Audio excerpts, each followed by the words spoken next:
everyone, and welcome back to my channel. If you're new here, my name is Elizabeth, and I run the blog lifefromtheviolasection.com, where I share my favorite practice tips, general advice, and tech for musicians.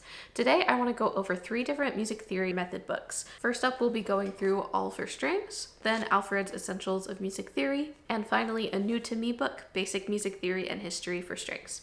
So I'm going to be viewing all 3 of these books from a string teacher lens and see which one I think is best for private teachers looking for an option for their private students, whether you're teaching violin, viola, cello, or bass. Some of these are going to be a little bit better for orchestra classes, so if you're an orchestra teacher, stay tuned as well, because I will be talking about what might and might not work in the classroom as well.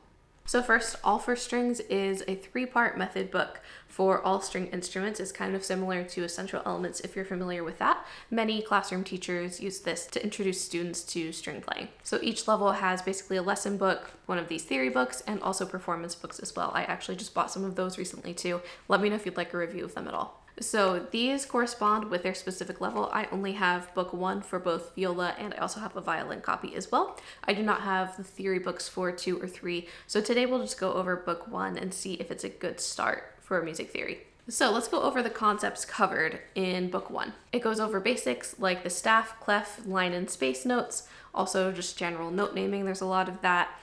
Basic musical terms like up bow, down bow, time signatures, measures, rests, and note values. We also have learning the keyboard. The keyboard is actually emphasized a lot in this book, which we'll get into. We also have rhythm and a lot of musical math problems, which I think are fun and interesting, and actually it really helps with subdivision too. It goes over the major scale formula, slurs and ties, repeats, tempo, sharps, naturals, and flats, dynamics, whole steps versus half steps, arpeggios, major and minor chords, and there are some composing activities as well. So like I said, in this book, there is a large emphasis on reading the keyboard. So you can see just this random page I opened up to is it's going over the key of G major, and at the bottom it wants you to label the keys that you would play on the piano for G major. Here's another example. There's some fun little musical activities like crossword puzzles, but for half of them, they're piano questions. So despite the fact that this is strictly for strings, it's not strictly strings, that's actually a different method. But despite the fact that this is for violin, viola, cello, and bass, it has a huge emphasis on reading the piano and just knowing how the keyboard works. Personally, as a player myself, I feel like that's really, really helpful. My first instrument was piano, and I still teach piano, and I still love to play it and everything. So I think of a lot of music theory concepts in terms of the keyboard, especially like whole and half steps and intervals, things like that. I will visualize the piano a lot. So I do think that it's a helpful technique to know and understand. But for beginner players, where this is maybe their first introduction to playing an instrument and it's a string instrument, I'm not sure how productive it is to really focus so much on that. I definitely think that it's a helpful skill to learn. So it really depends on your thoughts on all of this. I would say probably the biggest downside of the All for Strings workbooks is that there aren't great explanations for things in here. It really is just a workbook, like worksheets that you do, activities that you go over. It doesn't really explain concepts super in depth. So if someone is trying to teach themselves, or if you just assign this to a student without explaining anything, they might get a bit confused and it might be a little bit frustrating. So this does directly correlate with the lesson book. So if they're learning concepts really well in the lesson book, then this should just be an extension of that. But sometimes that can be a little bit confusing, especially for younger kids. I feel like this is most helpful for anyone who is actually learning with this method, but it isn't quite as helpful for those who are not doing the music that is directly correlated to this. I think that it is a good option though, and I have used it a little bit and considered using it for many students in the past. All right, next up, we are going to go to Alfred's Essentials of Music Theory. I own the complete edition. Originally, these are 3 separate books, 1, 2, and 3, but this is just all 3 bound together into one so that it's a little bit easier to carry around and everything. So these go over a lot. I will just quickly do a rundown. Here are the concepts covered in book 1. general music basics like the staff, treble and bass clef, and the grand staff as a whole. We've got note naming, basic music terms like measures, time signatures, note values, and rests. Lots of ear training throughout all 3 books. It goes over slurs and ties, repeats, and other directions like DC al coda, DS al fine, those kinds of things. It goes over dotted rhythms, dynamics, tempo, articulation, sharps, flats, and naturals. Some keyboard knowledge in here again too, and then whole steps, half steps, and harmonic notes.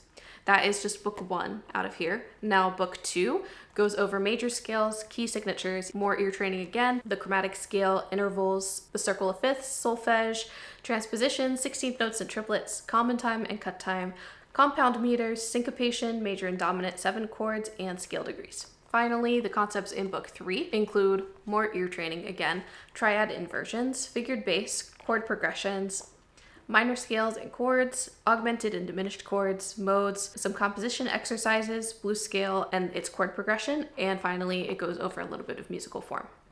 There is a lot covered in these 3 books, especially when you see it like this, and you can see a little bit. I'm trying not to show you too much just for copyright purposes, but you can see that these are very like classroom worksheet activity oriented. I feel like it's great. These are really some great worksheets to do with students. As a whole though, it is very generalized. This is great if you're teaching a music theory course with a class of students who play different instruments. But it is very general. So if you're just doing viola lessons, this isn't all that helpful because it doesn't relate to the viola all that much. That being said though, they do make an alto clef / viola version of this same book. It goes over the same exact concepts, including treble and bass clef, but they also throw in alto clef right at the start. I really like that they explain where on the staff the notes are and how they line up with the notes that you play on the viola. And all of the activities and exercises are in a mix of alto clef, treble, and bass clef. So I do wish it was more exclusively alto clef, but of course it is important for violists to learn treble clef, especially if they plan to go very far in music. If you're just dabbling in the viola for fun, you're not going to need treble clef. But as you get to harder viola rep and as you play harder and harder orchestra music, you're going to encounter treble clef. So it is a good thing that you want to learn, and you do want to know where the treble clef notes line up on your viola. Of course, that's kind of common sense, but this one still uses a lot of treble clef and bass clef in it, so I'm not sure how helpful that really is for beginners if viola lessons are your main focus. It's a great option though, and I'm very happy that they make it. So overall, I feel like these books are best for classroom teaching. Plus, they also make teachers' activity kits, which are just extra worksheets and handouts that go along with the concepts in the books that you can assign to students if they need some more help with something.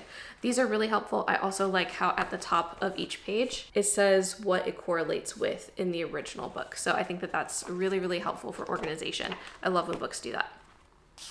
So overall, I think that these books are going to be better for classroom teaching, especially if you're teaching kind of a beginner music theory course. They do have a lot of ear training, which I love. I think that's an important part of learning an instrument and learning music theory especially.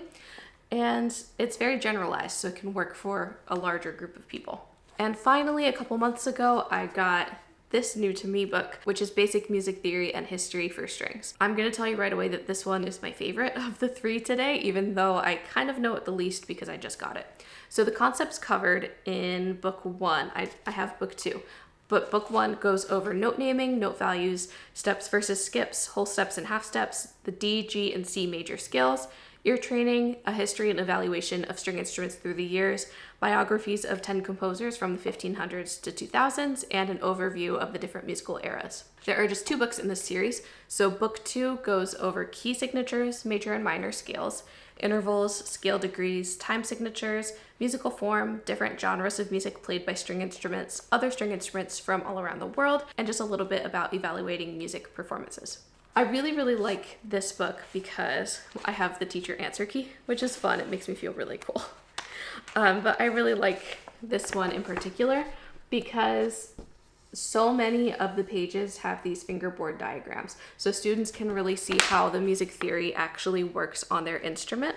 And that's really what I've been looking for the last couple years in a theory book for students is something that shows them the concepts, of course, but then how to apply them to their instrument. Because there's often a disconnect in students' brains between music theory and then playing their instrument. And we want to put those things together because music theory is there for a reason. It helps you play your instrument better, it helps you understand music, and it also is how you write music too, generally. But I really like this one because it really pulls everything together very nicely. I also like that this has some music history in it as well. Book 2 focuses more on world music and instruments. Book 1 focuses on more of the classical tradition and history. But I think that that's very important to cover in lessons, especially if I can assign them something to read and then they do a worksheet on it. It saves a lot of lesson time, but they're still getting really, really good knowledge. I want to know, have you tried any of these books and what do you think? Are there any different theory books that you use for your string students? I would love to know because I'm always looking for recommendations, and of course different students have different learning styles and different things that they know already and don't know, so different books are going to be better for different students, and I always love to look into new books and try new things. So please let me know if you have any other recommendations. If you have any other questions about these books, please leave them in the comments or even in the comment of my blog post. And if you'd like to see all of the information that I shared today laid out nicely with a good visual, please visit my blog post. It's down in the description box. It always is. And it might have a little bit more detail that you can look into if you're trying to like shop around or decide which of these books you might want to try out. I hope you enjoyed today's video. Please let me know if you have any questions down below, and I will see you again in 2 weeks for the next video. Thanks for watching.